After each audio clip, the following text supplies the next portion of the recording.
coaches to casuals, grassroots to the league. This is Open Gyms. I'm Coach Q. Coach T, who I be. Coach Wayne here, baby. We here.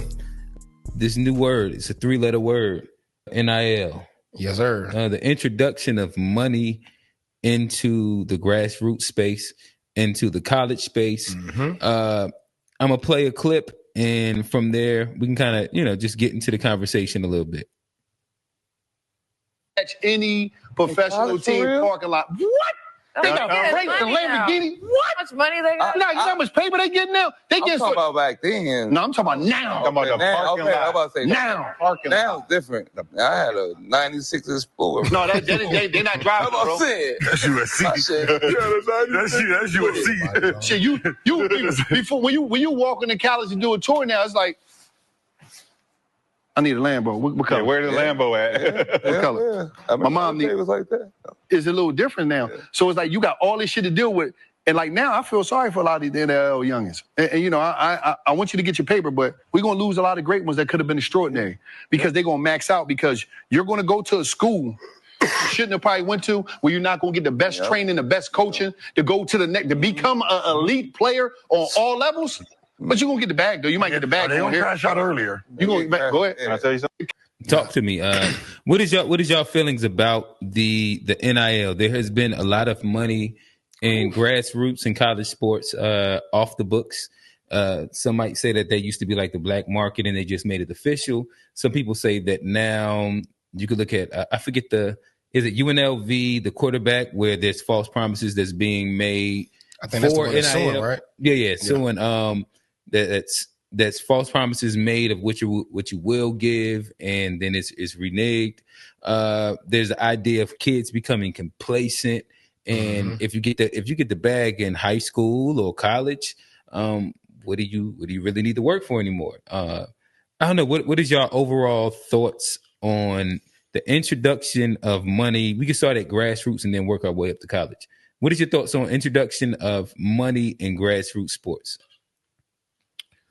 Well, I feel like, kudos to those that are getting it. I'm going to start off by saying that. Kudos to those who have put themselves in a position to be marketed for their image, name, and likeness. So I'm going to start there. I do feel like at a certain, and like we said, we talked about before, like this is just bigger than basketball and football because the NIL is really started in other sports first, It became bigger in, we said lacrosse, right? Some of your individual sports like tennis and golf, where they're actually banking for real coming out of high school or while they're in high school, which is understandable because they're playing an individual sport. They're being, promoted individually. Now, I will say when you talk about grassroots, based on you having 1 million followers, whatever like that, I get it, So in a sense, I feel like it can also build into some complacency where someone gets the bag and like, well, I've made it. I've made my first meal, my first couple of meals. I'm good.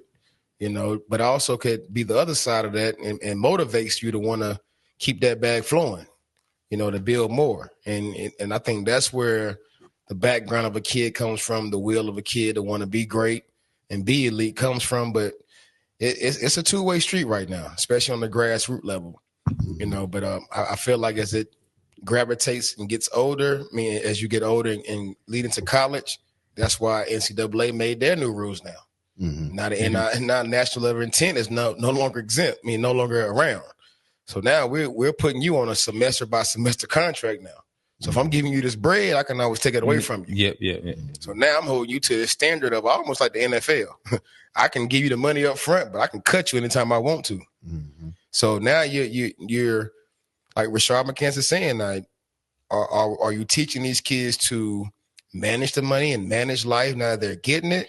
Or you set them for failure to get to that certain point where you make it to college and you're cut after that first semester, then you taking the whole JUCO route, the CIAA did Division II route to get back up, or do you ever get back up? Because that right now I'm seeing a lot of kids, that we seen at certain points, top kids that had to go a different route and haven't made their way back up to that spotlight they were in. So It's a tough situation, but I also, like I said, I commend those who have put themselves in position to get it. But we really have to put in a system for teaching these young individuals, young student athletes, how to manage this notoriety and money, because it can turn real ugly really fast the way things are going. Yeah. My take on it, you said grassroots. Yeah, just grassroots at the moment. Grassroots. I don't like the idea of NIL for that. I think grassroots, they should stick to what they've been doing. And we all know, because we all around basketball, the programs that's the cream of the crop, they take care of the kids, and that could be in shoes, EYBL shoes or EYBL suits, anything, Adidas suits. Plane tickets back and forth. Yeah, plane tickets. Hotel rooms. Puma suits, all that, shoes, new John Morant, stuff like that. That stuff, do that for the high end players. But introducing money that early, I don't agree with. I feel like you should keep them wanting to work to get to that college level, then experience the NIL. Then with the NIL, I think they should cap that. It shouldn't be, like a big multi-million, because now it's, in life we experience levels. Yeah. You got to go, you start here and you get tired of being here. You work harder and you get here. And you tired of being there, then you work hard and you get there. And what they say they're going to crash out is true, because you've given it to them too early. So money at the grassroots, no. Just sponsor them with clothes, outfit them, shoes, free playing. And not to cut you off, Trey, but I will say I feel like you kind of made a good point with capping it. But also, if you look at it, it has become something that where players were able to go out and make money off their own name. So I can go sign autographs now and get paid for it. Like, that's one thing, but it's grown to now where I'm transferring because such and such school is giving me offering me this. You know what I mean? Like, it's and I have to dive a little bit more into it, but I think those deals may include having to be a part of a promotion or advertisement for certain companies or things they may be tied to, though. But I feel like it's a little different from you saying, hey, Slim can go sign some autographs and make some bread off of it, versus you saying, I'm going to pay Mikey $7 million to come to Central Florida. You know what I mean? Nothing against neither one of those. I'm just using it as an example. And I say cap it because I don't want to say these kids not worth it. No, that's what I'm saying. I seen a clip earlier about this, and it's funny we talk about this, but the guy made a good point, and he was like, think about athletes. I think it was on the Pivot. He was talking about Tim Tebow. I got you. And he was like, Tim Tebow was like the man in Florida, but he didn't do it at the NFL level. Yeah. And like for players like that are very good college players and bring in, they should see it, because. And I like the college concept to it. I'm not as mad at specifically college. I would say I think that especially inside the North Carolina area, we're inside the Charlotte area. There's a space where we probably have like a bad taste in our mouth because we've seen, I guess, what you would call like an NIL crash out from like a highly touted person coming into a state, and you could see whatever version you want to say. And I won't name the name just so we can kind of keep it as. Yeah, for sure. But you could see them be complicit and them go from number 1, 5, 35 unranked. Yeah. All in a matter of like 3 years. But you could tell that there was a whole other lifestyle that became accustomed to this high school kid. Yeah.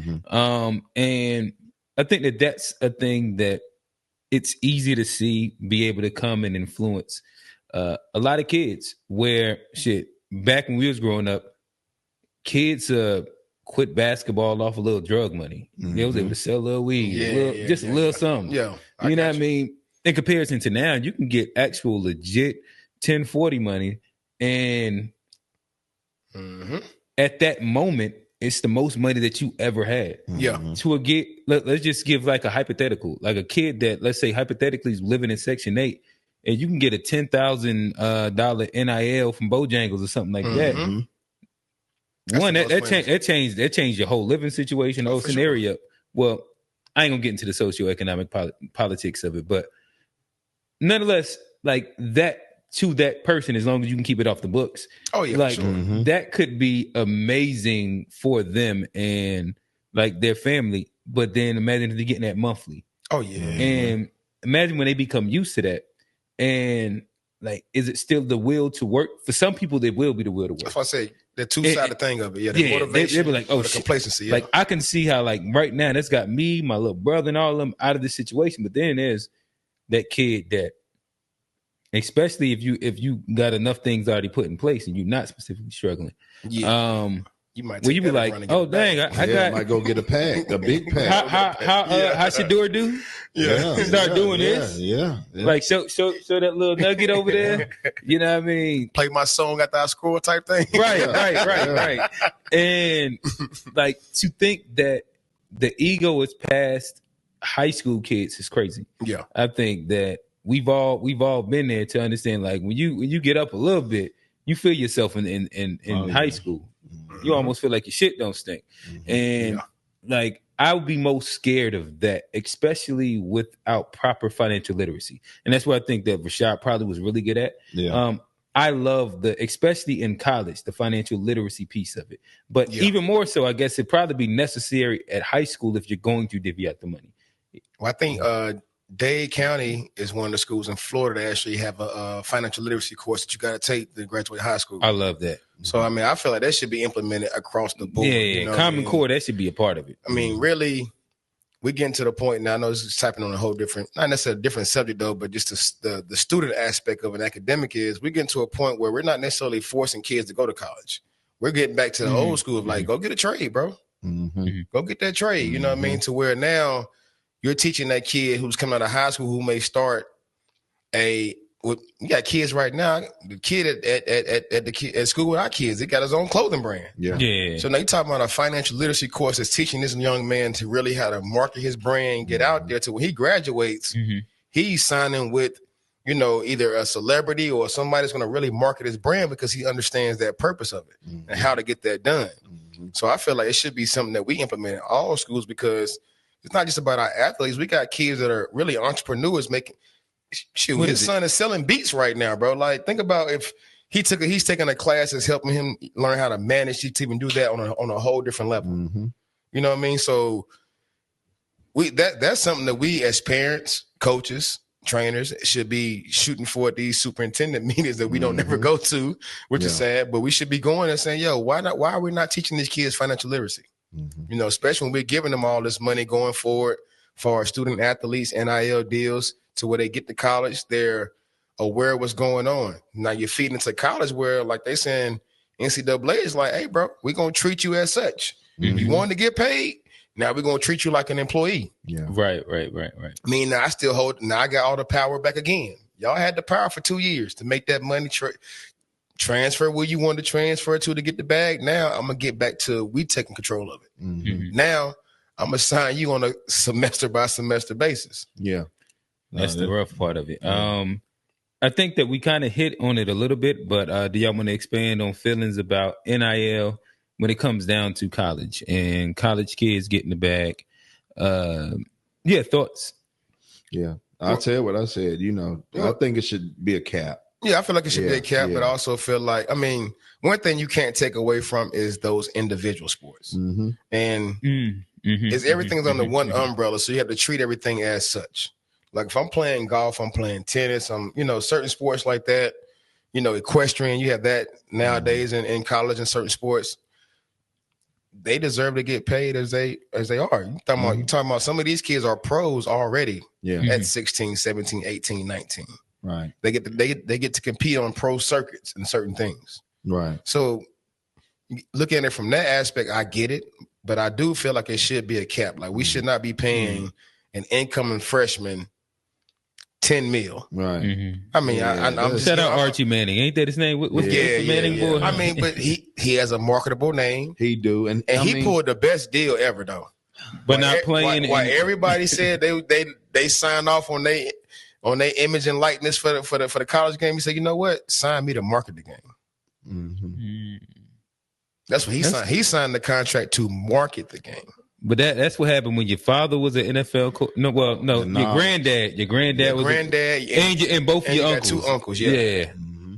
Like you got the Manning name. It's the lineage there for him. Oh, is there any reforms that y'all would like to see in inside the NIL concept? It sounds like y'all are in the total agreement with the cap and like and of the course, financial like literacy as well. Financial literacy, possibly putting the cap on it.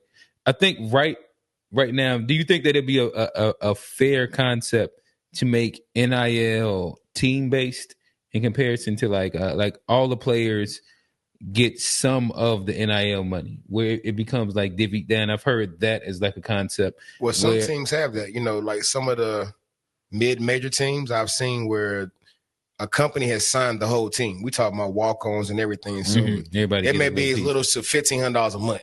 Mm-hmm. Oh, but the whole team is signed to a deal. So those are great concepts as well, especially when talking about a team that may not have the name, but they may be the it for where they are. And the thing is that sometimes we forget in college with Wayne, you ever had that refund check? Oh, bro. Like as a college kid, what you could do with $1,500? What? Good. What? Now, imagine that a month too. A refund check a month. So I was a product of the refund check, the scholarship refund check. So I got the financial and you get the envelopes. Mm-hmm. The envelopes is that was NIL before NIL. Oh, this is you play a good game. You get that envelope, you know what I mean? Like I'm talking about D2. Yeah, I ain't even played D1. I played D2 and got and this is before envelopes. The parlays. Yeah, it's way before parlays. You talking about you play a rival game. You win that rival game, bro. You going out that night. We going to Charlotte. We going to Greensboro. We about to go show out in VIP. And Q, don't bring up parlays because that's nonsense. I don't even want to get started with that. I need to check my parlay.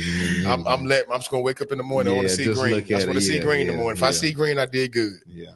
I guess at a later time, as we speak about parlays, I do think that the concept of talking about just sports in general and the introduction of money, I think that that's interesting. Sports betting now becoming like a big thing as you see parlays. We talk about parlays and how that could, again, my Facebook, if I scroll long enough, I'm guaranteed to see somebody on one of these couches or chairs talking about Vegas is throwing the game because of my parlay. Yeah. Bro, Vegas threw the game for me on Thanksgiving. For real, bro. Look, I hit all green. I needed CD Lamb to get 40+ yards. Bro had 39. And they took him out. The game. His shoulder was hurt with no helmet on. Camera on him. Bro, like, Vegas called in and said, "Hey, take him out the game, bro. They about to hit. They had to. There's no way everything else hit." And but him. And he was looking stupid. They put the camera on him. He looking like, why ain't I playing? And then my cousin is like, "Hey, bro, he gonna get it." It's like, nah, bro. He got his helmet off. Chalk it up. Chalk it up. Throw the phone. Bro, chalk it up to the game. I throw my phone at the couch so I don't break it. I don't throw it on the ground. I just throw it. It's like throwing the controller when you're playing the game. Throwing the couch real hard. Yeah. Shout out to all the parlay killers. I told him I was going to touch on that. Parlay killers, man. Stop. Man, let us win a couple nights, man. All right, so Grant Williams is gone. Who is your top 3, the top 5 parlay killers? Parlay killers? Yeah. Ooh. Miles Turner. I say F-U with a capital F. Brooke Lopez don't want to get no 4 rebounds. You 7 feet tall and want to shoot number 3s and no rebounds.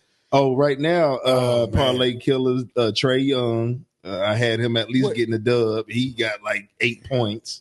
Oh, damn. Yeah. I'm about to say he leading the league in assists right now. Yeah, he's almost missing 20. He's legit on assists. I went with his Trae be trying to pull a little bit more out of him. You got to get what they get. Yeah. You got to get what they get. Sometimes I do that. Sometimes I do that. But I said they playing Charlotte. See, there you go. And I'm like, he gonna go ham, right? Yeah. But what's crazy is that Atlanta beat Cleveland back to back. Yeah. That was an interesting little thing to me. Yeah. They rookie playing pretty good though. I can't pronounce his name. Reshashire. I don't know how to say it. So he going now because he started out slow, which is cool. But I mean, I want to say he's had a 30-point few 30-point games, couple of 20 plus, and just good balanced games though. Mm-hmm. Who else is a parlay? Rudy Gobert is a parlay killer for sure. Yeah. Zach LaVine and Jimmy Butler. And Kyrie can be one every once in a while. Kyrie is a big time parlay. Because you want to get Kyrie for the plus 20, especially with Luka being out, he get 18. Yep. 18.5. How do you score that? Like, come on, man. Shout out to the parlay killers. Shout out to the parlay killers. We love y'all though. Yes, sir. I'm gonna keep picking you though, because me too. You're gonna come through one day. You're gonna come through one day. I'm gonna hit 50,000 and I'm gonna shout you out. I'm gonna lay it down. Yeah, I'm gonna shout you out too.